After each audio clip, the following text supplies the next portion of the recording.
জবানটা টেরা, কথাবার্তা পরিষ্কার পারি না, আল্লাহ আমার ভাই হারুনকে দাও। তবে এ তো নবী রসুল ছাড়া কেউ কথা বলতে পারবে না। তোমার ভাই তো নবী নয়, মানে আমি কথা ঠিক মতো গুছিয়ে বলতে পারি না, তো আমার ভাই খুব ভালো কথা বলতে পারে, ওকে দিলে ভালো হয়। তো আল্লাহ আবদারটা মানে মেনে নিয়ে ওকে নবী করে পাঠিয়ে দেয়।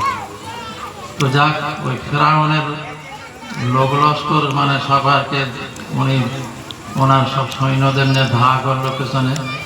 অনেক ঘটনা, একটা ঘটনা শেষের দিকে বলছি। ধা করে যাতে করে ওকে মানে ধরে মানে বন্দি করা যায় বা মেরে দেওয়া যায়, যা কিছু তার উদ্দেশ্য। লস্কর যাচ্ছে আর ফেরাউন সাথে আছে, আর মুসা নবী তার লস্কর আছে সাথে, তার কমরা আছে। এই করে আগে বেড়ে যাচ্ছে। বেড়ে যেতে যেতে দেখা পাচ্ছে পাহাড়ে কেউ বলে শুয়ে ওই এসে গেল, ওই এসে গেল, ওই এসে গেল, তোমার ধরা পড়িয়ে সোজা যায় কি করি। উনি বলছেন কোনো ভয় করিনি, আমার সাথে আল্লাহ আছে। ভাই তোমরা বসো না, মজমাটা ভালো হোক। আমার সাথে আল্লাহ আছে, ওখানে আমাদের বলা উচিত না, বহু বচন হবে তো। 12টা জামাত ছিল ওনার সাথে, একজন হলি না আমার সাথে বলে।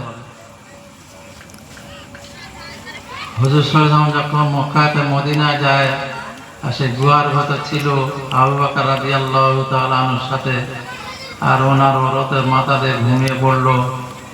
আর উনি দেখা পাচ্ছে কাফেরদের পা দেখা যাচ্ছে সুড়ঙ্গের মধ্যে থেকে। আল্লাহ তাবারক তাআলা মাকড়সার জাল বুনে দিলেন, আর ফেরেশতা এসে কবুতর সে বাসা বুনে সে ডিমের ওপর তা দিতে থাকলো।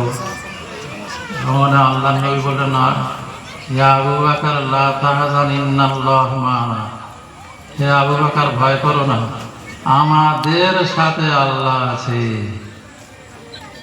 এই আমাদের আর আমার এখানে পার্থক্য কথা, মানে মুসা আলা নবীন আলাইহিস সালাতু ওয়াস সালাম বা ঈসা নবী পর্যন্ত যত নবী এসেছিল, শুধু নবীদের কলমার দাওয়াত দেওয়া, আর যারা মানবে তাদের মানে তখনকার জমানা যা কিতাবের হুকুম তাই করে চলে যাবে।